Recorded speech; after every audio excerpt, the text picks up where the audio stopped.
Gather, veterans. It's time to join the fight.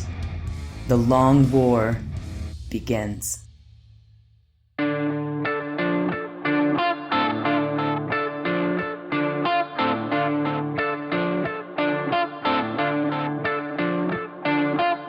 This is The Long War. I'm Robbie B, and joining me once again are my partners in crime, Kenny Boucher, Stephen Fore, Mike Haspil, and Sean Naden. What's up, guys? Great to be here on Click Wars. Clickwars.com. Check us out on MySpace.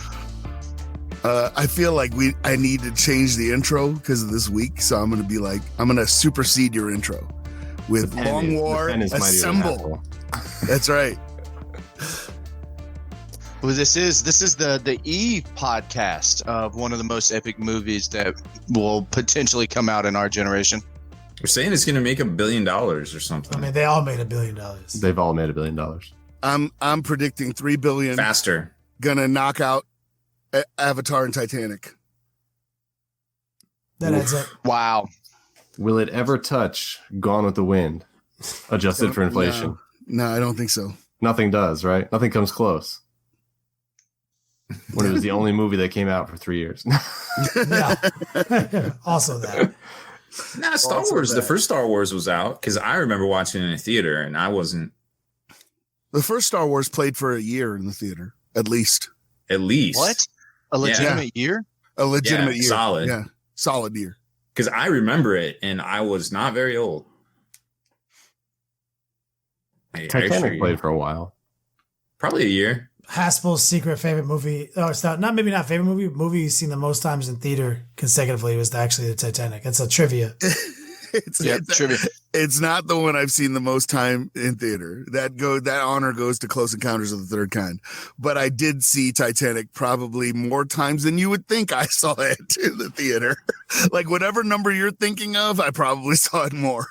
Well, I got a trivia game. Everybody, what was the first movie that they ever saw in theater? Ooh. Haspil, don't tell me that yours was in black and white.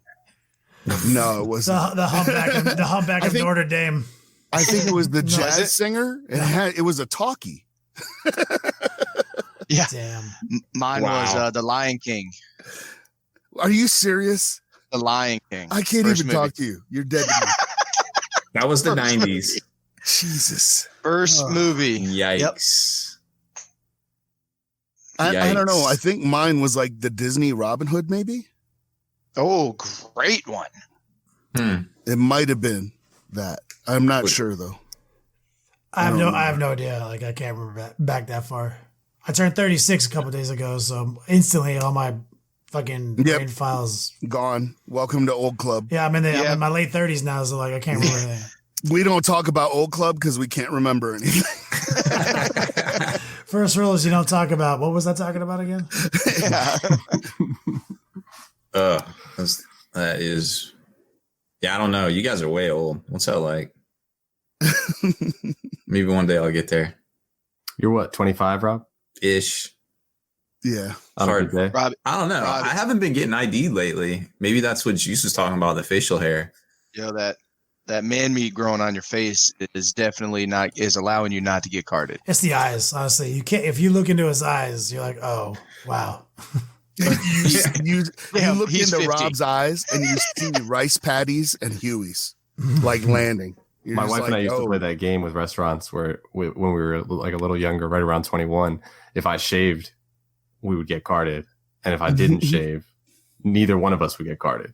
Nice. But like my wife is like a super narc with that, where she's like, before she orders alcohol, she already has her ID out and is ready to show the people. I'm like, give them the chance to ask for it. Maybe they don't want it. Yeah. Ooh, drive-ins. Somebody said drive-ins. I remember drive-ins. Yeah. I saw a lot of movies at drive-ins. True story. There is a drive-in 40 minutes away that just opened back up for their summer. I think they've been open for 10 years now, and I definitely want to check it out. Wait, oh gosh, you've never been to one, have you? Never been to one. Yeah, I saw Jaws at a drive-in first time. Yeah, definitely that era. Did you drive yourself to see it? Yes, I did. And there was this Golden Arches McDonald's there. Yeah. It was like You got 35 the McDonald's cent brothers. cheeseburgers? Yeah, Ray Kroc and the McDonald's brothers would hook you up for 35-cent cheeseburgers. It was great. It was an era. You used to like sneak people in the trunks. Like, why do they never check the trunks? This is too easy. Like, if you're committed to rolling up in a trunk, the fine. You can have it. You can have Well, it. trunks aren't what they are now. Back then, they were a lot bigger and roomier. And Yeah, but you risk death in those old ass metal cars that had no crumple zones and shit. man, everything in the 70s, you So risk like death. this dude literally risked a fender bender would explode his brain in a trunk of a fucking Buick to come here to see this movie. Fine. Dude, Asphyxiation in a used to- 7-minute drive.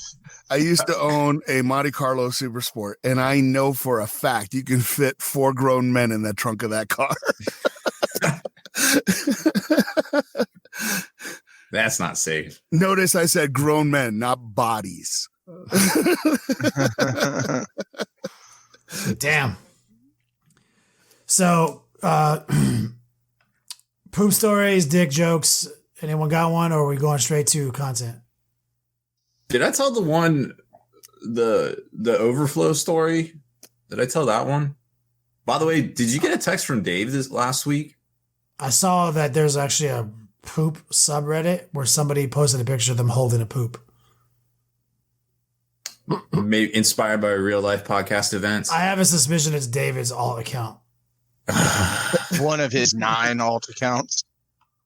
Like, and it happened like right after we talked about it in the podcast. I was like, there's a poop subreddit. Of course there is. Fuck There's it. a subreddit for Everything. God. like teeth on cats, like teefies. Did you know there's one called the Grim Dank? The grim dank. Yeah. It's so good. Reddit's awesome. I love Reddit. No, Speaking of the dank, I did a 420 Pwn City stream on Saturday. VOD still up, me and Bonet.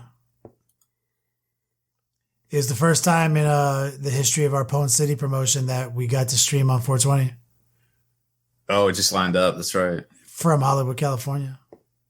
Are you? I feel like there's a deeper meaning here. We have 420 on delivery. Interesting. Bonet may or may not have gotten twisted. Following full TOS, of course. Obviously. I remember might have been a time I did 11 shots on stream. That was pretty brutal. But we made it. We made it. You're not dead. No.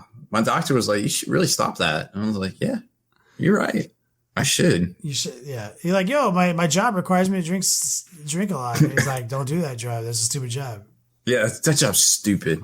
Like, yeah, you're right. All right, do a tabletop marketplace. Give us real content. I got a poop story. Oh wait, you said you had a new overflowing poop story? Did I tell the? Oh yeah, this is the second one. This isn't the one where I landed in the toilet. This is another toilet. Is it the same toilet or is it a different time? It's the same toilet. Me and this toilet, we have a history. We have a history. So what happened was the cats, like every morning, I generally wake up to the sound of the cat vomiting at some place. It's like a treasure hunt. Somewhere in here, there's going to be vomit. And because it's dark, I'm probably going to step in it. That's just the way things work.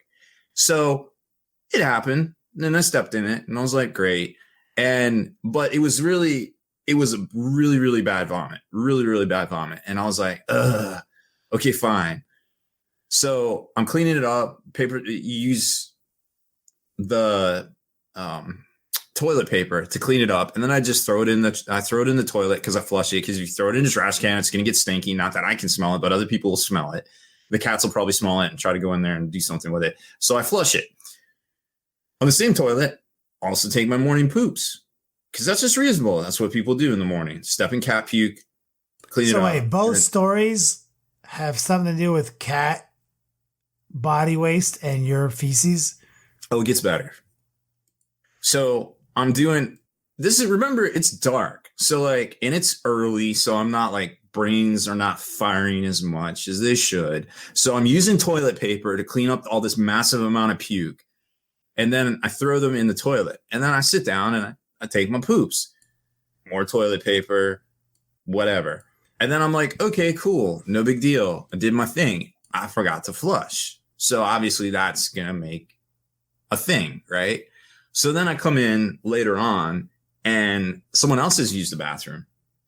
And I'm like, okay, that's fine. No big deal. And there was more cat vomit. I was like, let me clean up this cat vomit, throw it in about 2 hours later. So no flushing has happened in this toilet. And I'm like, I'm getting yelled at because it's stinky in the bathroom. I think that's what happened. I don't know. I don't exactly remember. So I was like, okay, fine. Yeah. I forgot to flush. And I flush it. Obviously, you know what happens. It overflowed everywhere.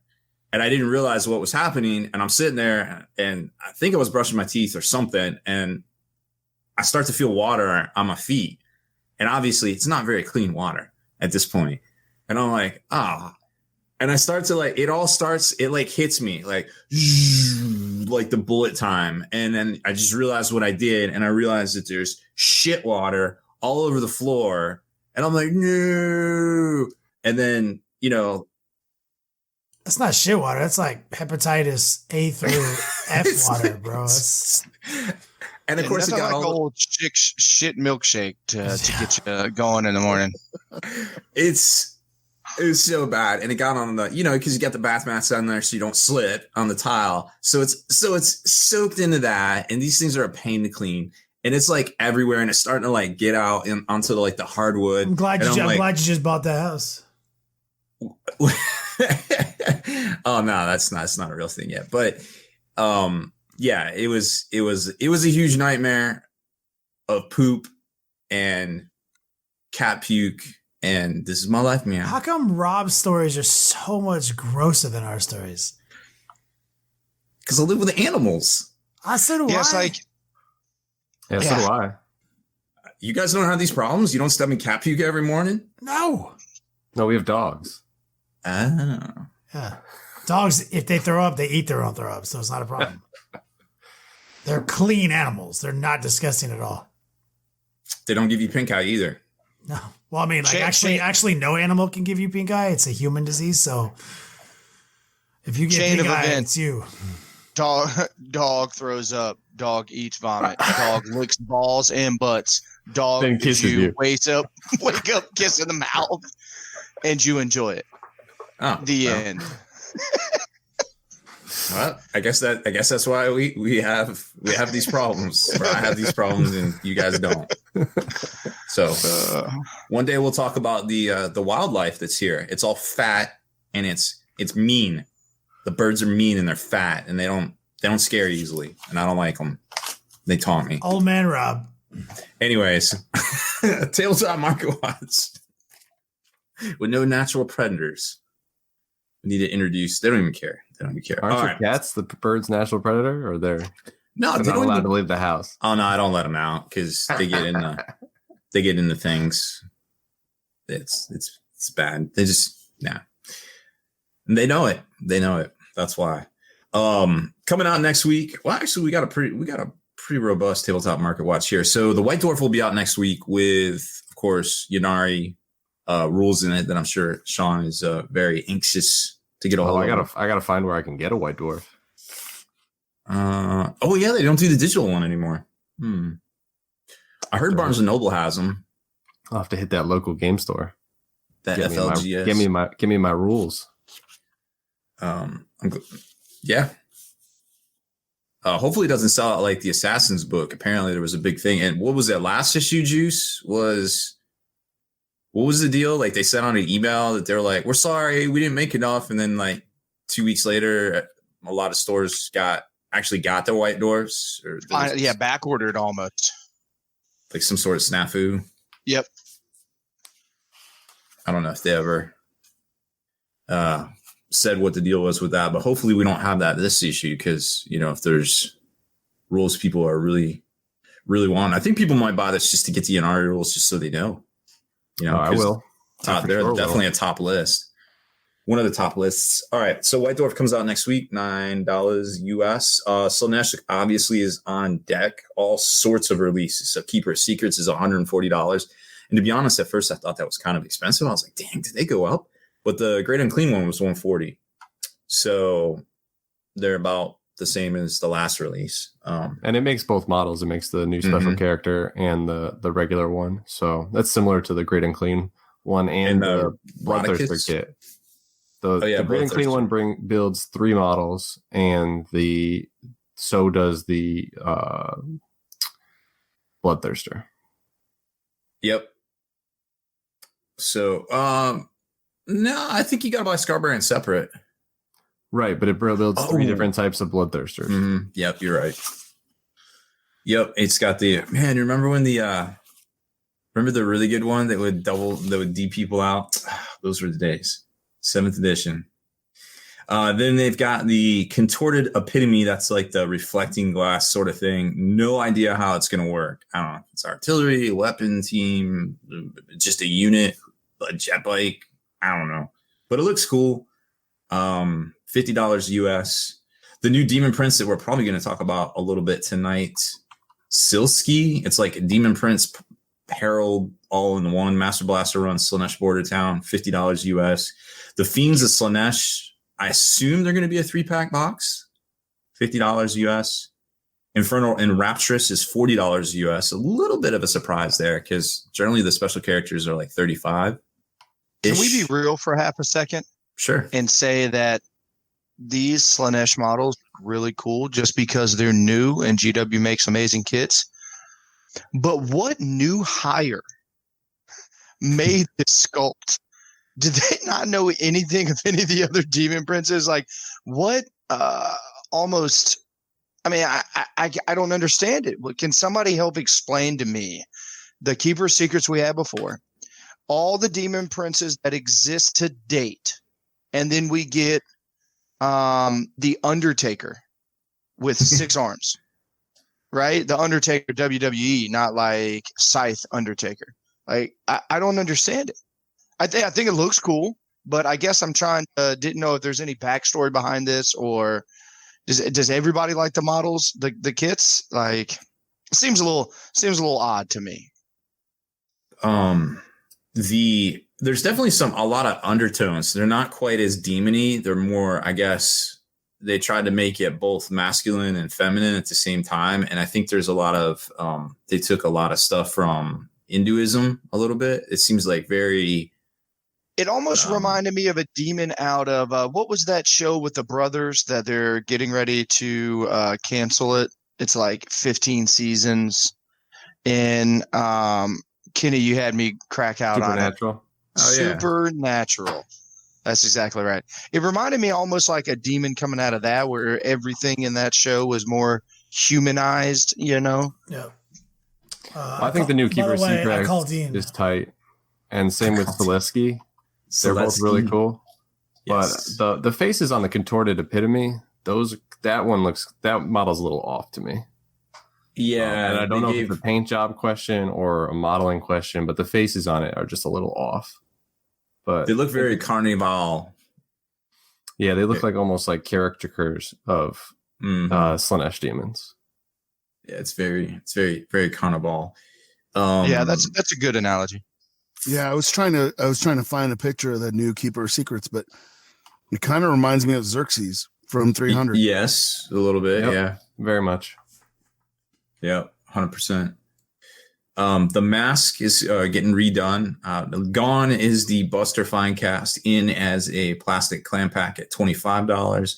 Then, of course, you got the Battle Tome for Age of Sigmar at $40 US. The War Scrolls for $15. Endless Spells for $35. The Fane of Slaanesh, which is their terrain piece it's the big symbol with a bunch of gold and shit underneath it. That is $35. And of course, all of these supposedly are going to have the War Scrolls in it. And I guess you can probably get them from GDub's site as well, but no word on points cost or anything like that. They do have some previews, and I'm sure as folks get their books this weekend, we'll start seeing that as well come out. But kind of interesting stuff on the GDub side of things. So Sigmar and 40K release there.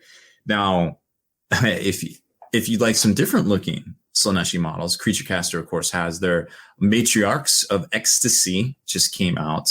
They're the 40 millimeter Herald size miniatures that probably look more like the Demonettes you're looking for. And they're $20 each. We have a review of them up over on Spiky Bits, of course. And there is a bundle for $60. It's no additional savings. However, you do get like some little disciple sacrificial duders that come with it too. They're exclusive for the bundle. I've got 2 of those sirens in my studio right now. They are very sweet miniatures, to say the least. So check those out. They're on sale right meow as you hear this. Also coming out is, well, a couple different things. Forge World restock Sanguinius. Apparently there was an issue there, but he's back for a limited time. Also, they brought back the Chaos Warhound. Didn't know it was gone, but apparently it's back, which is really neat to see. Hopefully, I got my fingers crossed. Some of that other classic stuff will be coming back, like the Lucius pattern Warhound, which will always hold a special place in my heart. That was the very first Titan that came out from Forge World after Armorcast, and it's been gone for many, many years. It's a classic. Love to see it again, but it's cool that the Chaos one's back too. On the 3D bits side of things, Pop Goes the Monkey just rescaled his, I think he's calling them rip cannons. They're basically a chain cannon that up to the new Chaos air quotes Primaris size. So check those out. There's a bunch of different styles that look pretty sweet. They also announced some pricing adjustments that it will hit in May. So he posted up all that on his Facebook. So check those out. If you need to get some orders in now, you might want to do it ahead of time before some prices go up. But a lot of prices actually stayed the same or just went up a little bit or actually went down. So I don't know how they base the pricing at Shapeways, but it's Tom Cruise Witchcraft, perhaps. We'll see. What else is coming out? The Pop vinyl. Pop. The Pop figures. The Pop figures are out. They hit stores. I got them behind me. If you're watching live, I'm going to move my stupid head, and there they are. Wow. They are pretty sweet. They're very girthy and hefty, but the Ultramarine one can move his head, and he can make voices like "For the Emperor" and things like that. Oh, they talk? No, you got it. Voice acting not included. Okay. That was me. That was my review. You just heard the review of Pop Vinyl. There's a Patreon tier for that though. I'll check it out. Yeah. Voice acting on command. My English accent sounds like. What does my English accent sound like, Juice? Oh gosh, I can't even remember now. It's bad. Yeah. It's super bad. What else is coming out? Oh, Battlescribe. Battlescribe did an update yesterday. If you made the mistake of actually updating, you couldn't load any factions. Dog, let me tell you the real story of my life. Pretty much an hour and a half, 2 hours of my day on and off has me opening a new list, creating it, saving it, deleting it, whatever, and then I move on to the next one. I laid in bed last night. What is wrong with my phone? Why can I only make a Chaos Renegade Night Titan list? This is horseshit. Well, I'll just go into one of my created lists, open it up, and then backdoor my way into adding more units. Why can I only add Chaos Renegade Night Titans into my Gene Stealer Cold Army? I don't understand. I actually didn't know what to do with the rest of my 30 minutes, so I just kind of put my phone down, didn't even scroll Facebook or anything else, and just kind of looked off into space like I'm supposed to be building army lists right now. But I'll have you know that as of 1 hour ago, they put out a patch. Yep, it's fixed. To 2.0. So I was able to 202. 0202. 0202. So you once again have purpose, Juice. Thank you, Army Builder. So they're there. Sorry. Yeah, Battlescribe. So they're there. I think. Oh, one more very important thing. There's a movement going on for support your local game store month that will be popping off in May. It's a pretty groundbreaking idea. And obviously, there's been a lot of stores have gone out of business here in this area. One store has gone out of business in the last month or so. in a spectacular fashion. And well, you know, it's just bad to see. I've heard of a lot of stores in the Midwest already closing up this year. So it's a tough time. The game store business is always tough, and it's always getting more challenging with not just, you know, from the miniature side of things, but also tabletop card games are not getting any easier, you know. So there's a lot of challenges. Thanks, out Amazon. There. Yeah. It's rough. So, you know, exclusive and things like that. So, you know, May is support your local game store day. So get out there and try to do what you can for your local game store all month long. That's my tabletop market watch. I completely endorse that last message. Please support friendly local game stores. Similar to, you know, Entrepreneurial Day. Like, go out there, show your love, guys. Support them. Spend a little bit of money, even if it's only a soda, something. Yeah. Spend money at your local restaurants and your this or that. I feel like there's more than McDonald's and Olive Garden, all of which I eat those two. But man, it's, you know, support local. Yep. So we got Mike Haspil came back from FanX, aka Salt Lake City Comic-Con. We can't say that anymore. Yeah, we can't say that anymore because there's a lawsuit between San Diego Comic-Con and everyone. Salt Lake. Yeah, and everybody who uses the contraction Comic-Con for comic book convention. So it's FanX, but it is basically Comic-Con. And I had a pretty good time there. Ran into some guys, some good dudes. James came by, hung out for a while, and Charles came by and said hi.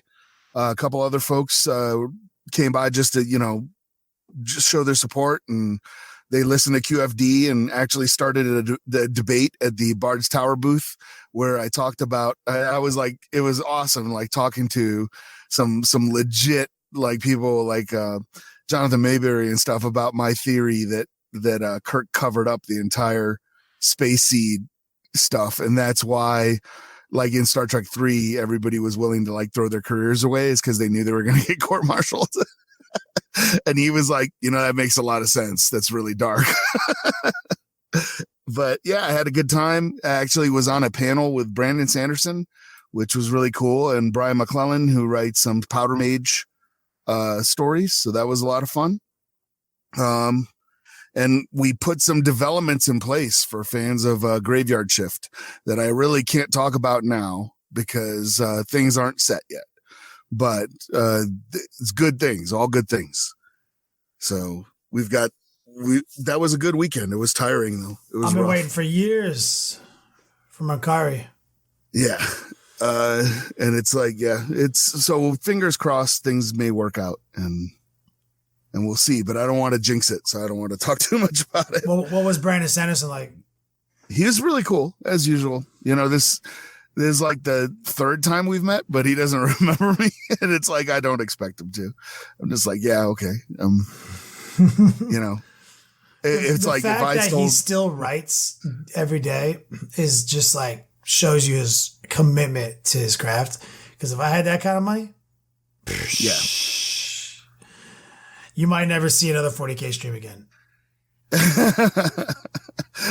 No, what I expect to see would be somebody else who looks kind of like you in your chair going, hi, I'm Kenny Boucher. And it's Yo, like, dog, keep your eyes seat. That's not Kenny Boucher. That is an actor paid to be Kenny Boucher. Somebody the other day was on, I was playing like Fallout. Somebody who watches my show was like, I said something, or Wyatt said something. They're like, oh, well, you guys all make 7 figures, so you can't relate. And I was like, what? Yeah. Yeah. I was like, 7 figures? I was like, sir, I assure you I do not. If I did. At what part of where's this decimal at? Like 7 figures? I mean, are we counting? Yeah. If you count the cents decimal column, then yes. Yes. I am. Yeah, LT said that. I'll see your 7 and raise you 5. Yeah. 7. Yeah, LT said 7 figures of the decimal places. Yeah, all day. I was like, look, man, if I had that kind of money, yeah, it'd be a complete. I would never turn my back on something I'm passionate about, just like Brandon Sanderson, but we'd have a different structure. Yeah. There'd be. it'd be a lot different. Mm-hmm. But that makes me happy to hear, man. Like, I'm stoked on potential alleged developments. Yeah, it's better than there was, but let me put it to you this way. Before this weekend, there was like no chance of anything. And after this weekend, there's a really good chance of things happening. So it was a successful show as far as I'm concerned. It was a good time. Saw a lot of different trends in nerditry that I was talking about. But in the pregame, we were talking about this, but like there's the breakdown at the cons. And I mean, I've been going to cons for a long, long time. And it used to be just a sausage fest. The breakdown now is much closer to 50-50. And Gwen Stacy, Spider-Gwen, was by far the most popular female costume there. And the most popular guy costume there was probably Spider-Man, which I was like, hey, that's a good sign for the nerds, because that means that folks are slimming down. But I saw a lot of Miles Morales, like Spider-Man Noir, a lot of different alternate Spider-Man from like Into the Spider-Verse. So I was like, hey, this is pretty cool. Not like a whole lot of Star Wars. Like you said, so we're not cosplaying fat Jedis and robes anymore?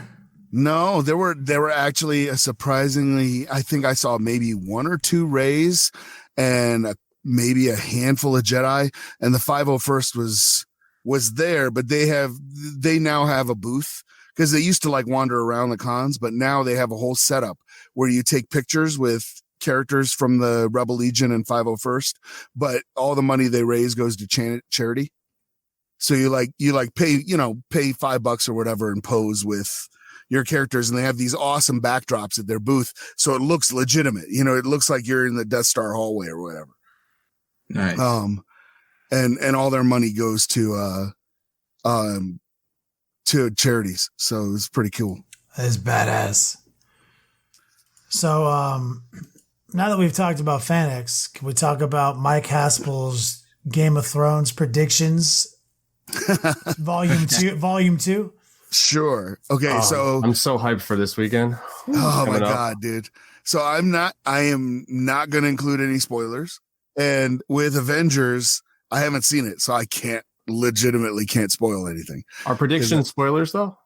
No. Not, I think if you can figure out, like, nobody is going to see this episode before Game of Thrones. If you watch this episode after Game of Thrones, I'm sorry.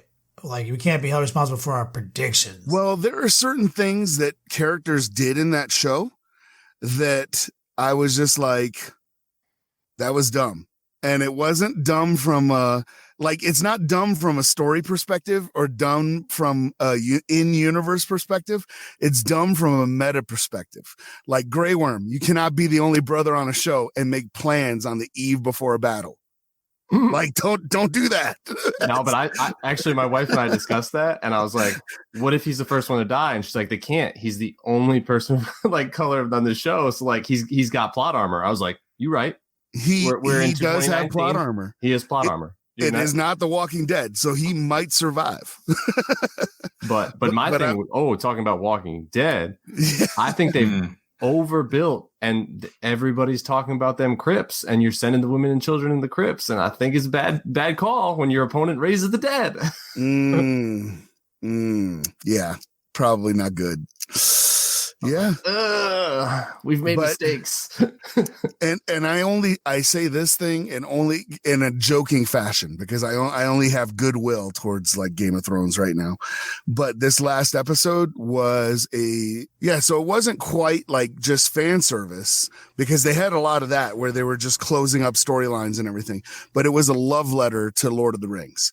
And the reason why I say that is because if you looked at certain shots and certain scenes, the way they're filmed, like when they have the kids eating food and they're handing out food and stuff, I'm like, that's the refugees from Rohan. When they have Tyrion and I think it was Jaime on top of the Winterfell, that's Gimli and Legolas on top of Helm's Deep.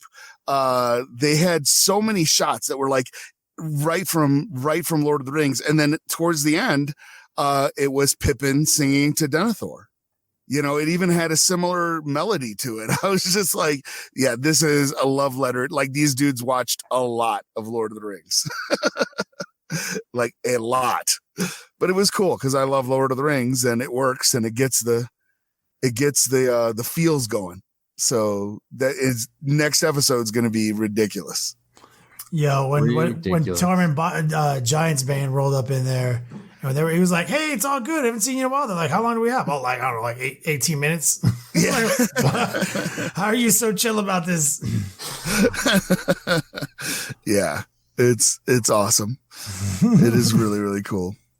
So, but yeah, I was just like, certain characters did things, and I was just like, from the meta side of things, I was just kind of like, yeah, they're dead for sure. Like they are not living.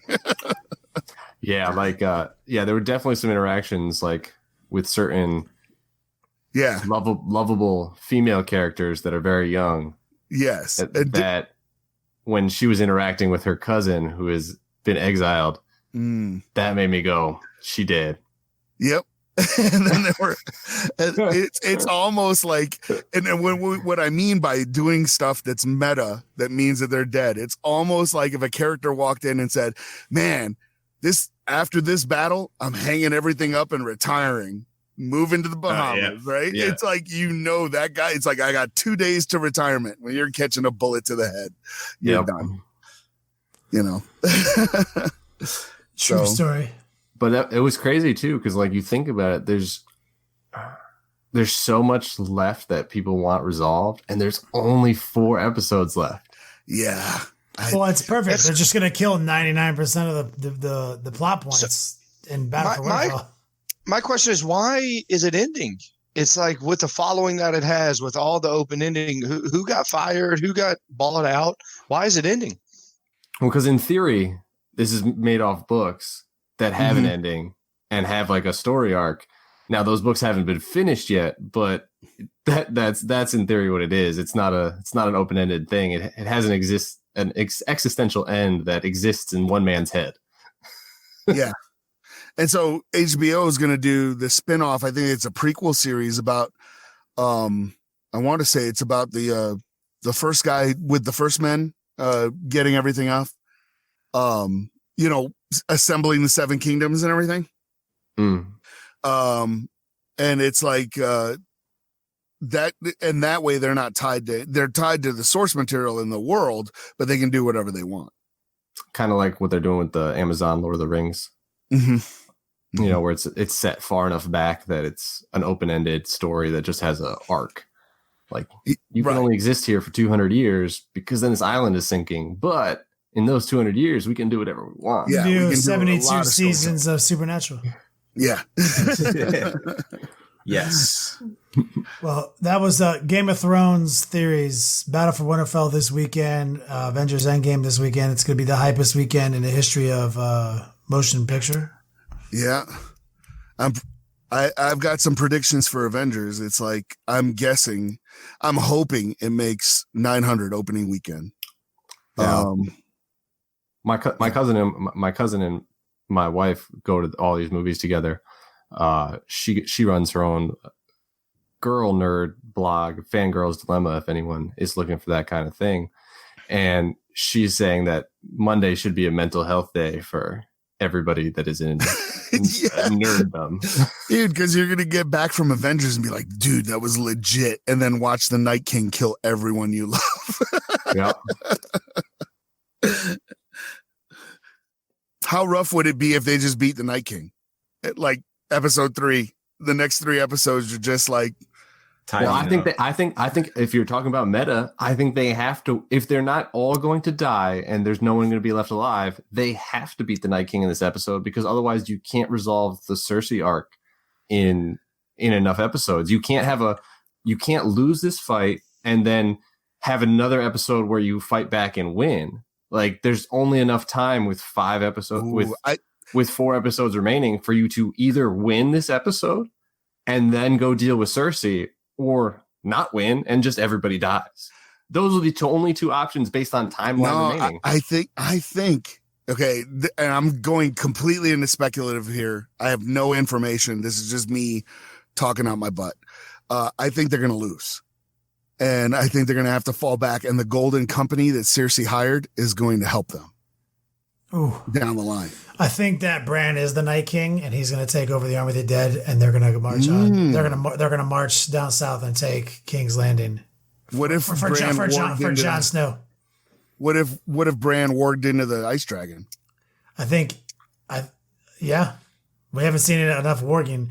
I have a feeling that Bran is about to like do some Professor X shit and like take over the Army of the Dead. I also didn't really like who they chose to guard Bran coming into this next episode. The guy with no fingers or penis, Greyjoy. I was trying to not spoil it, but like I'm like, you gotta you're trying to hide him and set a trap, and you have a master assassin in house. Why isn't she first one standing up to be like, yeah, I got his back? Yeah, who knows, man? I can't wait. With Avengers, I just want to shout out, remember the names, Christopher Marcus and Stephen McFeely. Those are the screenwriters of Avengers Infinity War, Avengers Endgame, Civil War, Captain America, like Winter Soldier. These are the people you're going to hear a lot of talk of, like Russo brothers and Kevin Feige, but the two guys that are doing it, the actual screenwriters, are Christopher Marcus and Stephen McFeely. So remember those names when you walk out of the theater and it's like, that was tight. That was awesome. It made sense. There weren't, plot holes you could drive a truck through. That's, those are the two guys. So we'll see. Fact. All right. We're moving toward our actual meat and potato segment, so we're moving into our promoting segment. We've got a couple of GTs that are rolling out that we got to talk about. First and foremost, Bay Area Open tickets on sales right now, guys. The Long War doubles on Sunday. Bay Area Open, big shout out to Frontline Games. This will be the third Long War doubles at the GT level this year, on the heels of LVL and Adepticon and soon to come Warzone Atlanta.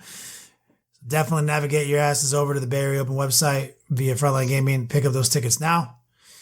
Secondly, we have in July, so you get a little break if you're in Southern California, Slaughterfest 2019. It's the first year ever of this event. Big shout out to people like Robert over at SoCal Games and Comics. Veteran gamers re-enlisted. They're putting all of their forces together and they're creating what I like to call a mini LVO, an adult style GT. Down at Pachanga Casino down in Temecula.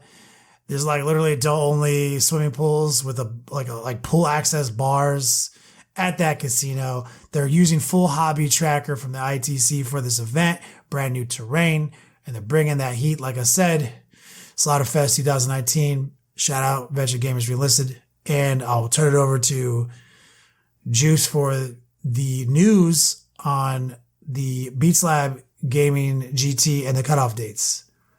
Yeah, Beats Lab Gaming GT is going down the 1st of June. We are keeping it open-ended. I know that, again, as we've talked about before, 46 tickets, I believe, 46 tickets in-house. If we're able to sell out of that quickly and get larger into the 60s or 50s or anything else, it doesn't matter. We are down to pull the trigger and move into a convention space. But we're not going to do that if we don't have a substantial amount of tickets sold pre-hand. It's just not feasible, especially for our first 2-day GT. But we still want to leave that door open. So we are giving everybody until, if they can muster and rally and want to be involved, if you get your tickets before May the 6th, I think, which is a Monday, that's kind of like the cutoff date, point of no return. If we haven't reached X amount of numbers to make us happy to move us into the convention hall, we will not, and we'll just cap it at 46. Either way, it's going to be an amazing 2-day event. I already know that there's quite a few people signed up, and I'm really looking forward to it. We're going to have a shout out to Andrew Braverman from the Battle for Salvation group. And in the upper New York, Sean, what is that? The Northeast? Is that what we're calling it? Winterfell? So that's right, from Winterfell there. And he's bringing down his equipment. And, dude, this is going to be one of the sickest live streamed tournament games throughout. So we're going to have the top table going on, obviously, but then if there is an amazing matchup, if there's anything else, we're just going to pull them off and go ahead and throw them on camera. We've got the VIP lounge is where the streaming is going to be happening from. And we're going to be having more angles. It's going to be sick. It's going to be, especially if you can't make it, there's going to be a lot of content for you to watch that weekend. Looking forward to it. That's going to be on Twitch. It's going to probably be in the, what you guys have, going to launch your own Twitch channel. Is it going to be in the Battle for Salvation Twitch site or Twitch? It is still up in the air on that. We will have more to come in the next week or two. Or we could always just stream it on the Long War if we had to. That's probably what I think, but we'll see. I know, I think it might even be on the Beats Lab Gaming Twitch. I know that was just created. We'll find. I know we're being mysterious right now, but could be the first ever remote shot casting of a fucking GT. Ooh. So just putting that out there. That's right. That's right. Let's move into actual content because I'll definitely have to name this episode something like Slaanesh Rules something. But they revealed some things, Rob, right? First, I want to talk about, you said that adult pool party. That reminded me of that. Remember that stripper story? No. There's actually two. One of them we can't talk about. Not familiar with. So there was a lady. We were in Texas for War Games Con. Remember Brian? Nope. You don't remember any of this? It's all alleged. Okay, it never happened. I'm just saying. Sometimes people. If you want the skinny on this story, you're gonna have to. No, I know the story. The story you're thinking is not the story I'm telling. There was a girl outside of our hotel rooms by the pool crying, and it turned out, and our buddy went out to see. This is the story I'm thinking of. Oh, this is it? Okay, never mind. It's awful. Okay, moving on. Slaanesh. We'll cut that right out of the podcast. No, we'll keep it if you want to hear more about it. I guess we'll talk about it next week on the webcast. On the not podcast. On webcast, which longword.net. Go to our page. I don't have a lot of pool party experience with you guys, so I have to go with what I know. Rob doesn't go in pools because he's afraid of burning to death. No, I made a deal with the sharks. The sharks say, don't go in the water. We don't bite your sweet ass. And I'm like, all right, sharks, you got a deal. So they took it all the way to the pools? Damn. Yeah. They cut bath time out. They cut showers. Pool. Yeah. Yeah, bath time. Shower. No standing water. Yeah. So you're ghost sharks. Come out of any standing body of water, man. They'll kill you dead. You got to watch out for that. Look, land sharks. All I'm saying is you don't go in the pools because of sharks. I don't go in the pools because of fucking community feces and semen. I've never once been in a pool that I didn't piss in. I'm here to tell you that much. That's what I'm saying. Everybody else can be cute, like, oh, I never do that. Like, let me tell you, I piss in every pool. Am I drinking at the pool? I piss in it 4 times. Yeah, that's what I'm saying. Like, so, Bonet's was like, we should go to the pool this weekend. I'm like, I don't go in public pools. She's like, you're ridiculous. It's like, everyone pees in that pool. She's like, no, they don't. I was like, and everyone poops in that pool. They're like, they don't actually poop in it. I was like, okay, if water is all up in your taint over and over again, washing around, it's the same. Old shit bath. I was like, go shit teabagging. Yeah. And she's like, yeah, but it's sterilized. Okay, so if I took a shit in a glass, filled it with pool water, and then just splashed you with the water as I cupped the top of the lid, you're down for that? She's like, that's vile. I was like, every pool in the fucking It's the same world. thing. Yeah. Don't go in pools. They're vile. I think. Hey, I'm down to come to your pool parties. Anybody get together, family get together. You give me 3 whiskeys deep, I'm in that pool. But like, I 40K. But I want you to know, no matter what I tell you at that moment in time, I'm pissing in your pool. It's just happening. like 3 years from now, it's like, did you piss in the pool? Nope. But like 3 years ago, the podcast, you said you were. I was like, I am. I'm peeing right now. That's right. I did. All right, so we got Slaanesh, not Nurgle. The new previews on the data sheets coming out. I think me and Sean were kind of impressed by this. The Master Blaster, Slaanesh Master Blaster. What is it? Silski? Celesk. Celesk. He's just a boy. He's just a boy. It's just a boy.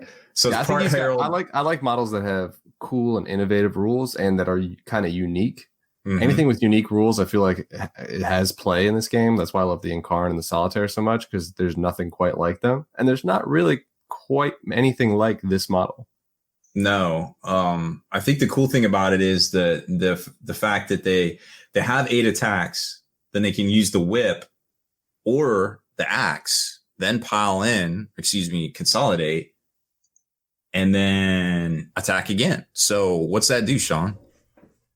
It means they have a lot of attacks. Well, the whip is 8 attacks, but they say for every attack you get D3 attacks. It's only strength user, is the Herald is strength 4, and it's -1. So at first glance, you're like, that's okay. Until you realize it's probably 16 attacks that hit on 2s that reroll 1s, because they did reveal that it's a Herald on a Demon Prince, and both auras are in effect. So Herald's auras are +1 strength to the Demon alignment. Demon Prince's is reroll 1s and reroll 1s.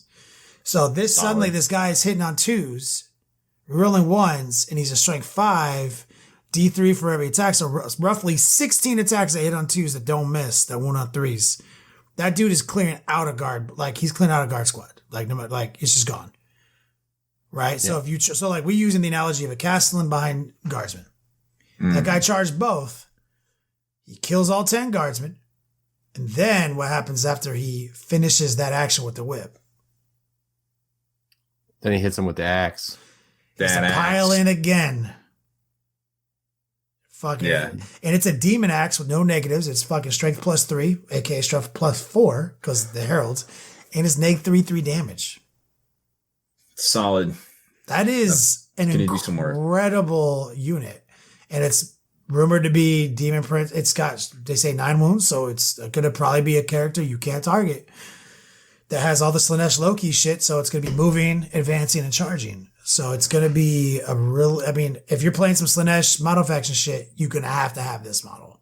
And the buffs to like swing in and possibly swing in twice, depending if you cast.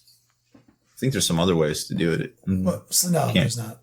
No, just I think there's a Slaanesh power that makes you fight, but you have to already be in combat, so it's harder to pull off. Yeah, you have to be stuck in the combat. I mean, there's things. I mean, Slaanesh have a lot of stuff, because so now you get to use the Forbidden Gem. Ooh. That's one of the best relics in the game. So the Forbidden Gem in a fast-moving group of people.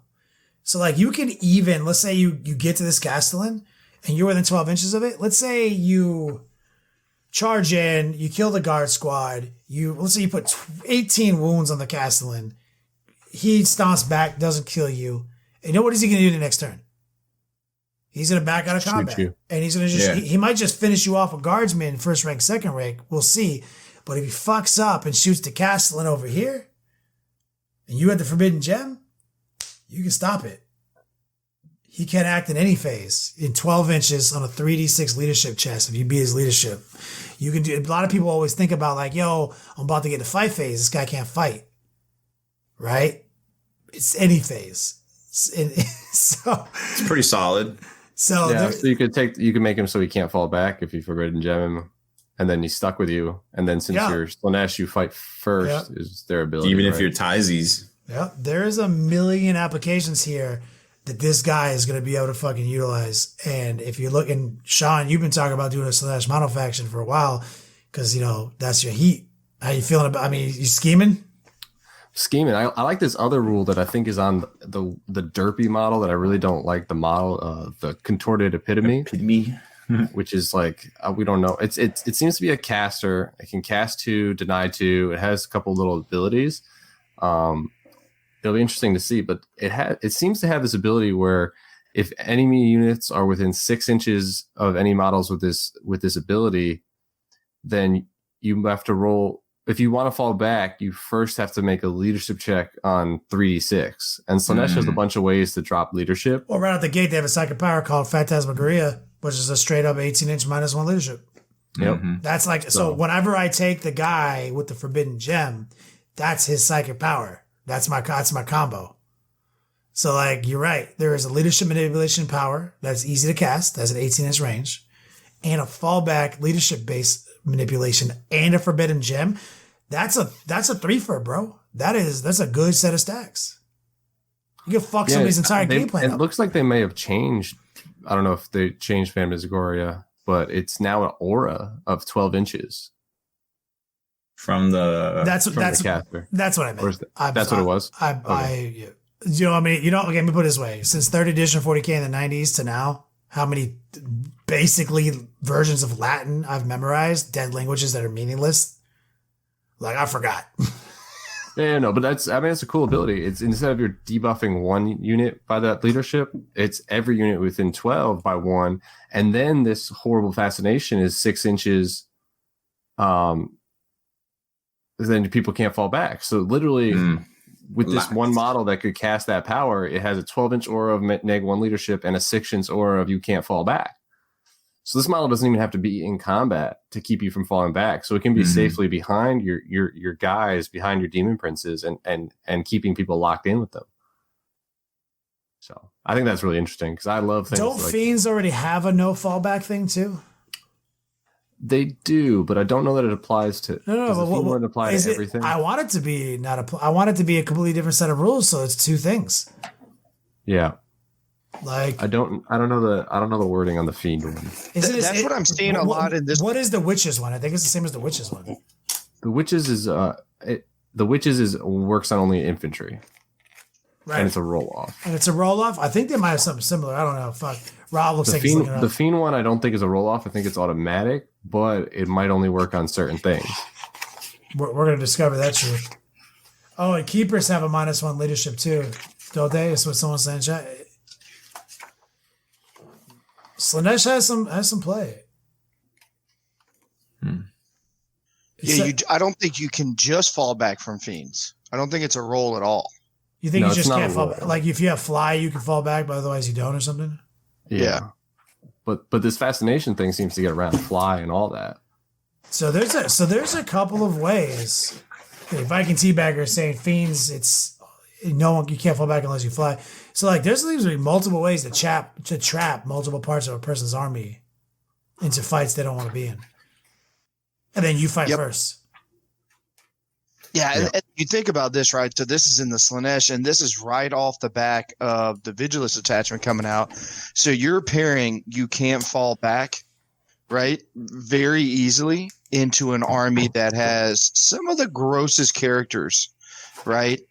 Coming from Chain Lords to Flawless Princes to Abaddon to anything else. Like, they can hold units down.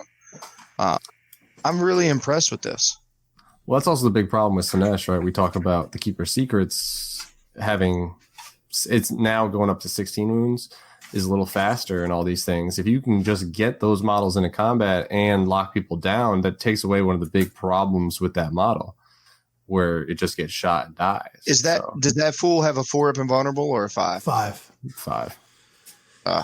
It's not good. I mean, you can pay to give it a 4 for a phase, but where are we at on point wise for he was 165 with 12 wounds. We don't know. Yeah, we'll see if there's any changes with these because he's now updated stat line. Yeah, they gave him a point debuff, so they brought him down to 165, which does make him playable, even though he's still targetable. But now they're going to raise his wound count if they keep it at 165. Because even though me and Sean were on the dick of this guy, we're like, at the end of the day, he's still garbage. But if he's 16 wounds at 165, he's playable. That's where I'm at. If this fool stays at 165, I don't see how it's possible. They just brought out the Lord Discordant. He's only 160. That's what I'm saying. But like, Rob's looking like he's back with some information for us. You get chapter proof? This guy, the Lord Discordant is not as fast as the Keeper Secrets. Well, yeah, he's faster. What'd you guys find out? No. 14 versus 12. He goes 14 inches. He also has abilities to charge and advance and charge. Like, and he also has a 2-up save. Yeah, you take the field commander +2. He's 14-inch move. I like it. And then the keeper secret now is a base 14, right? Yeah, but and degrades. I think he's 16 wounds. Yeah, so does Lord movement. Yeah, so they're exactly the same. They both can advance and charge, and because you're going to have the field command, you're going to have the warlord trait. So that's also another stack is Lord Discordance with the Mark of Slaanesh also benefit from the Loki. So you wouldn't have to use a stratagem or a relic to advance a charge. They could just go with the flow. Do with it, yeah. Yeah, this guy, the last point is, if this dude stays at 165, why do you even need a Lord Discord? Lord Discord has a 2-up save, 5-up invulnerable, 12 wounds, and 10 attacks. This dude has 24 attacks. Well, there's more. No, that's the other guy. That's the special character. We don't know. The special character demon. Okay. I thought you were saying every Keeper of Secrets is this. I was like, what the living? No. That's the 8 wound guy. That guy's got definite play. Yeah, you take him. You take him no matter what. You probably take the special character Keeper of Secrets, maybe one other one. But I mean, honestly, I'm never going to take a Keeper of Secrets if a Lord of Discordance is also a possibility. But if we're talking mono faction, we're talking sure. I'm back on it. Yep. So, did you guys figure out the fiends? We've heard that in chapter approved that nothing could fall back unless it has fly keyword. Yeah, that's what it is. So in chapter approved. Obviously, I'd have a unit of fiends. I don't see any way around it if I'm doing mono faction. And I think if you get 3 in that box, my trouble with fiends is the cost. Is not their output's not great, and they still are so squishy that at the end of the day, I'll trap things the old-fashioned way, and maybe use this character thing to trap models that have fly. Tab 4. You get more nuggets. You get more gangsters in your army that actually boost people. Because you definitely just at the end of the day, just output wise, there's nothing. All the Slaanesh stuff does the same thing. I mean, realistically, if you wanted to play mono god alignment, suddenly Lord Discordance, Malefiends, and in the host, what is that? The Soul Forge or whatever, the attachment. Suddenly, those guys, all Marcus Slaanesh, with some of these big beefy motherfuckers, are creating an incredible forward momentum, all working off of each other.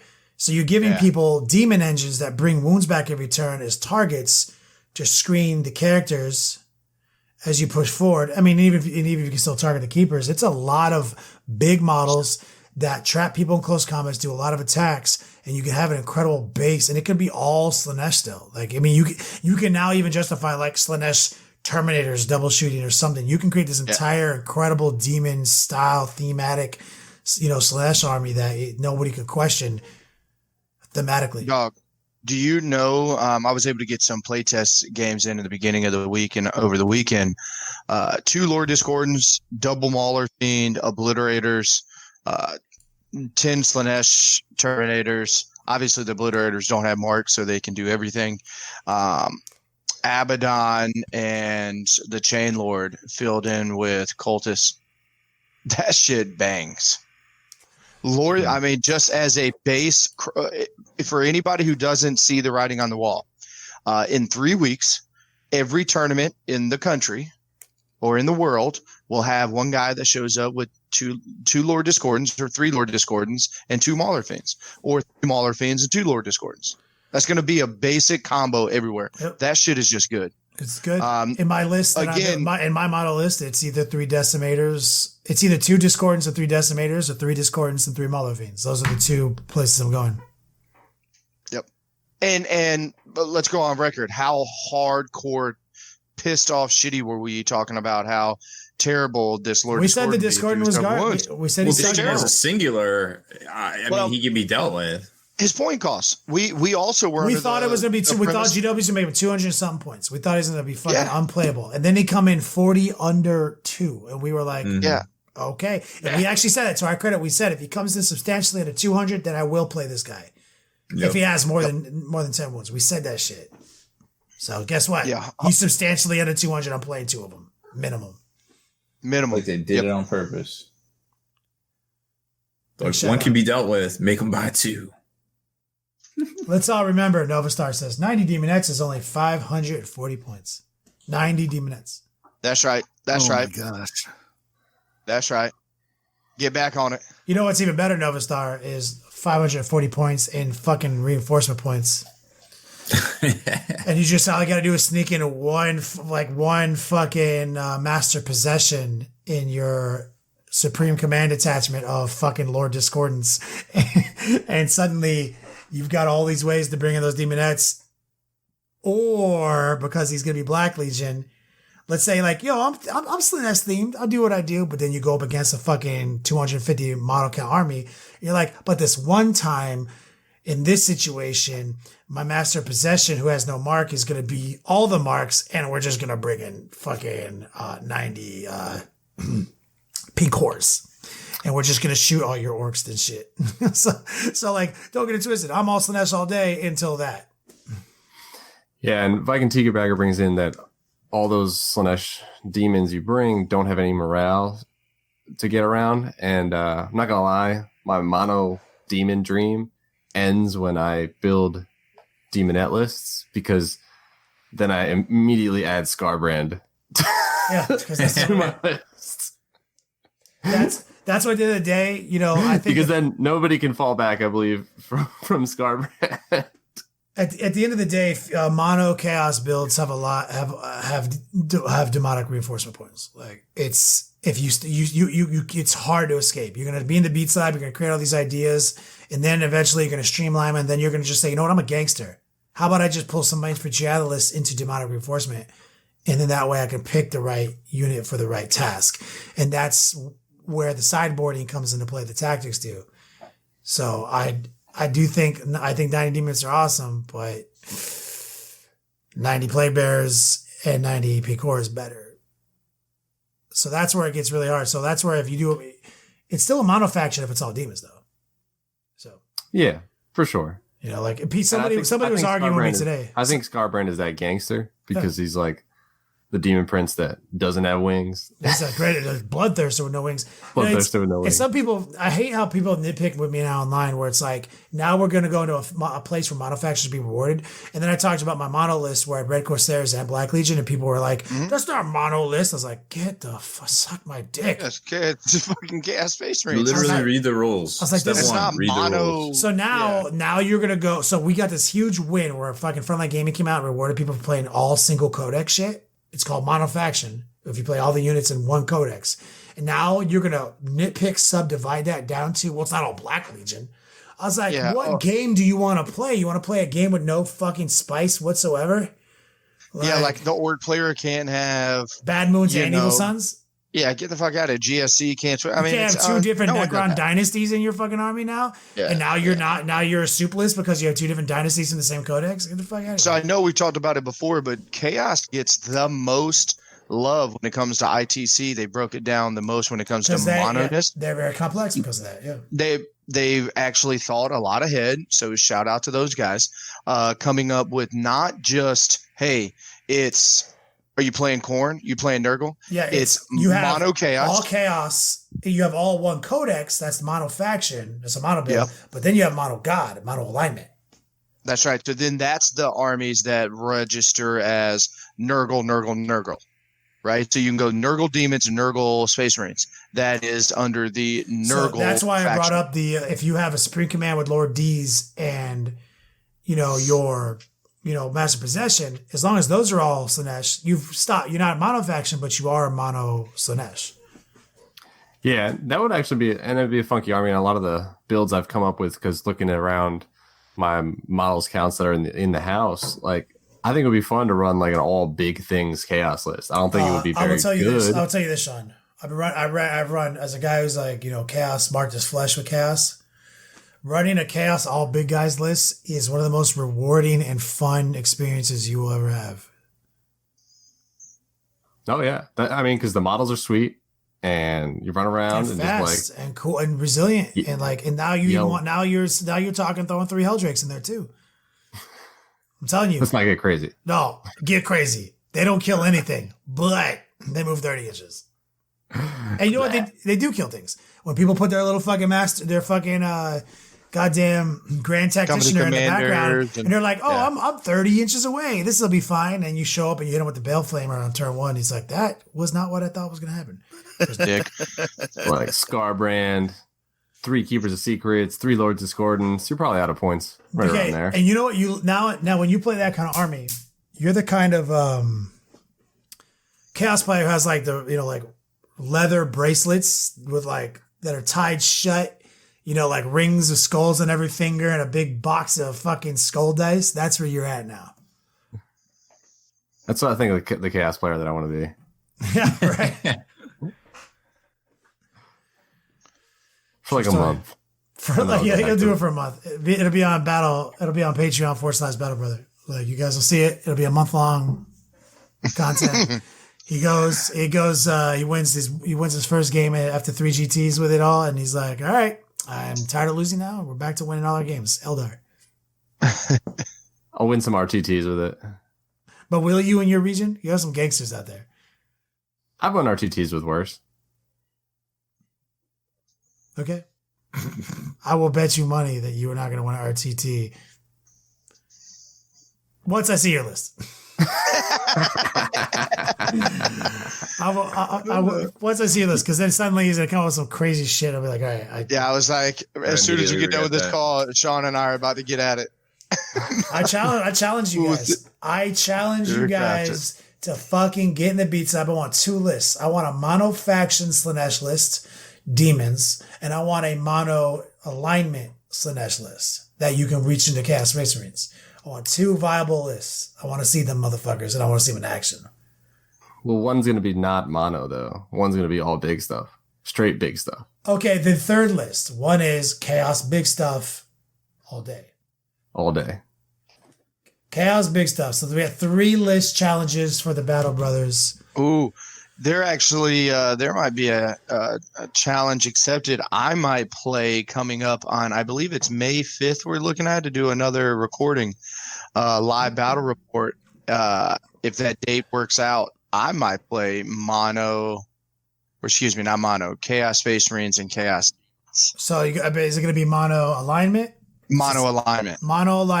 You guys gotta be mono alignment if you're gonna do that. I mean, like, if you want to if that's the challenge, though, you don't have. You can do anything you want, whenever you want. Play fucking 40K, but because remember we did back in the day on the podcast that now shall not be named. Remember we did a challenge for Nova one of those years. Remember? Mm-hmm. We took Blood Angels. Yeah, and this is when Blood Angels ceased to be good. Right after we won fucking Adepticon team tournament with them, they now were not good. We did a vote, and they seen all the armies we had in our beat size, in the Durham battle bunker that we had. They saw all the armies, and we let people vote. They couldn't vote on the list, but they had to vote on what we played. And so even though we had Battle Brothers and Stylish Convenience, the vote was pure Blood Angels. And this was 6th edition when we lost, Assault Marines doing their Thug Thizzle. Troop choices we were troop choices. We didn't have Funeral Pain on a 4-up from Sanguinary Priest. We didn't have any of this stuff. Yeah. So we had all these models. We took the challenge.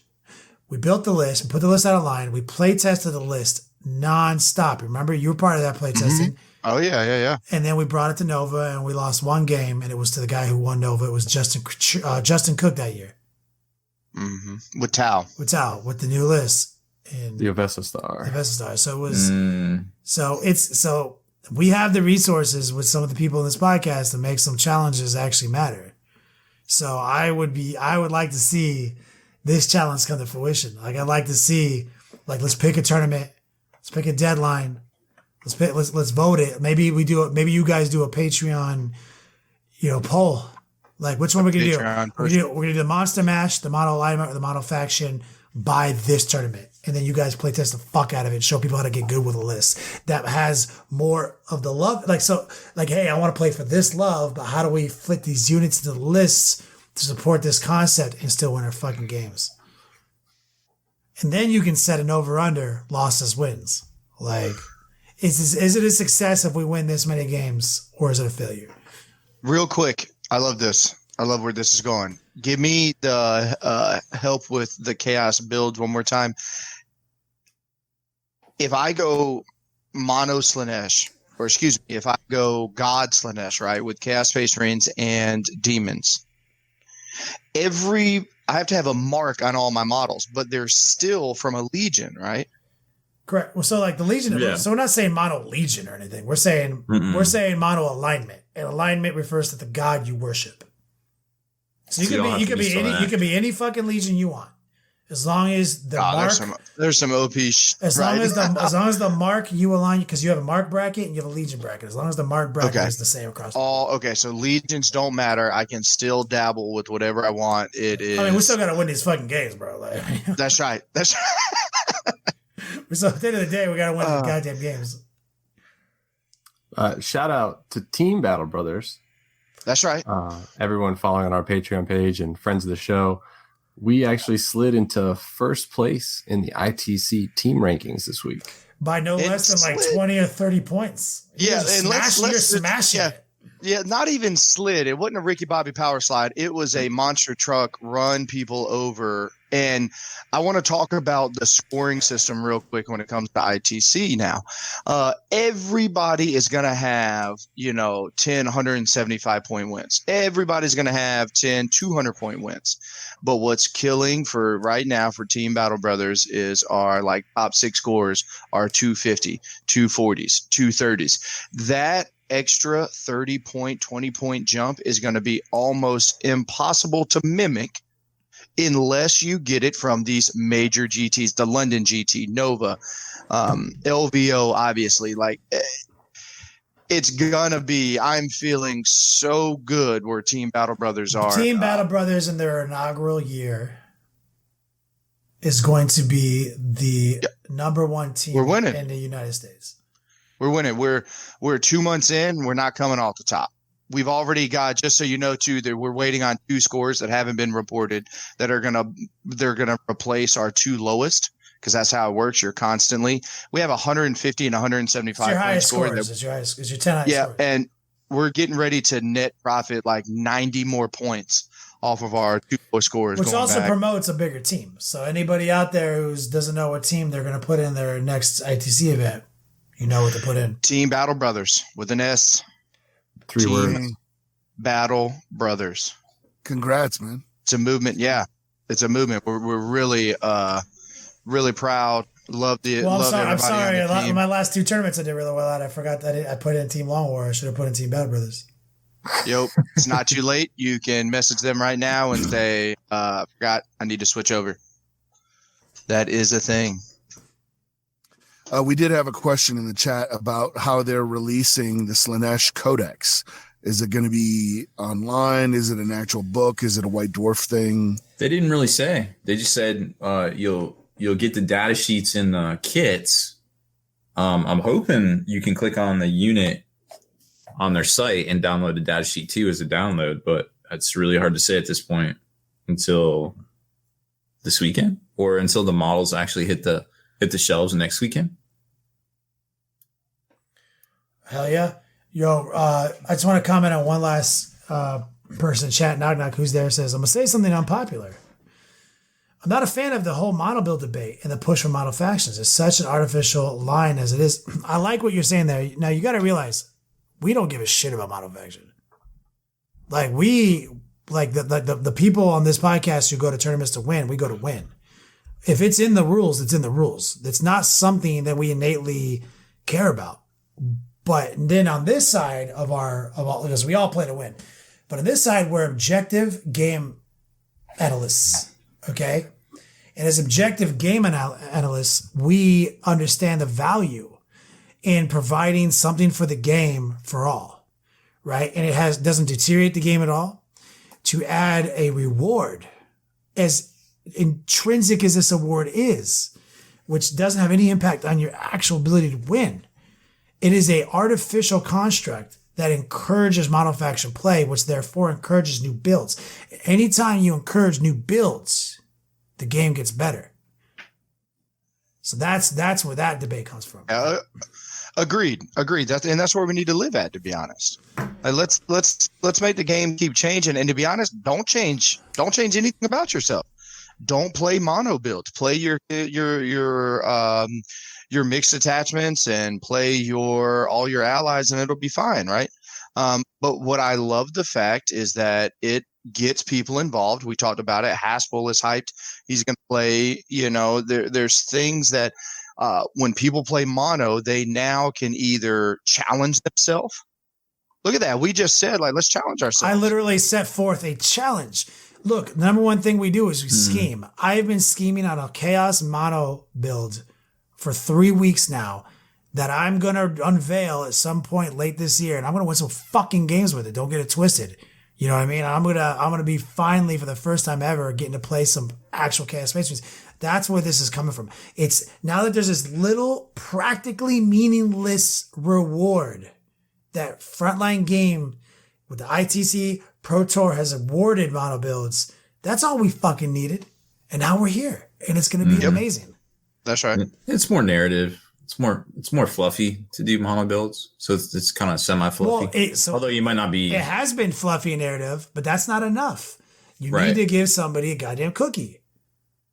And I think it's too generic to just call it narratively build, because like Ynnari is narrative and it involves all the factions. So okay, you're right. There's fluff for everything.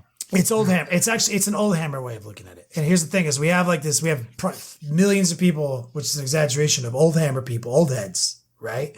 Mike Haspil being one of them, right? So do you want to, as an objective game and like developer, do you want to just suddenly alienate like the people who made you who you are today?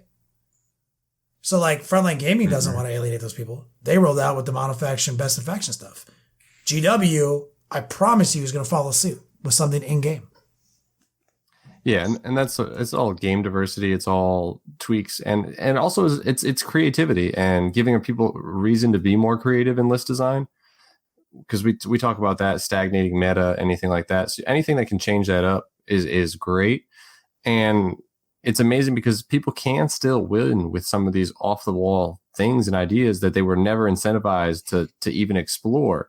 But the idea that you have this trophy waiting at the end of the season that takes you the whole season to win, because you got to put in work early, you got to win those 4 events to get that award, then it creates these new metas and these new intricacies and these new ideas. And anything like new ideas create new tactics. Anytime you challenge yourself on the tabletop, you're going to come up with new ways to play to make things that are weaker work.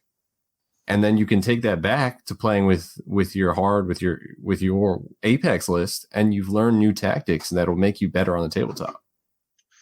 Yep, that's a great point. I also want to bring it full circle for anybody who played in 6th and 7th edition. For any longevity of playing Tau, I'll never forget. Kenny, you actually brought this phrase up, saying anybody who played Tau for an extended amount of time in 6th and 7th edition, you are worse at the game. You got worse at 40K, not while I got better. Yep, because the rest of us were playing on hard mode, coming up with combos, and people that decided just to play Tau for that full edition, they just learned that, I can just stand here. I get to reroll everything. I get to reroll my hits, reroll my wounds. I get to ignore cover. I get I was the only army. I can shoot you 50 times in Overwatch. 1,000,000 times, right? And then they had intercept when you came in via reserves anywhere on the table as well. They had flyers had to come in off the table. Remember that? So they shot that every rule available. They had access to it in abundance. Full rerolls of everything, which again, that was kind of tough.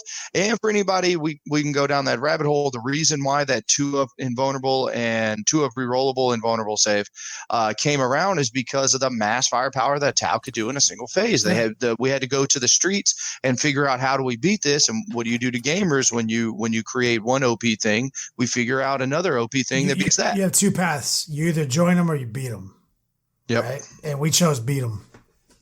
So we came up with Death Stars.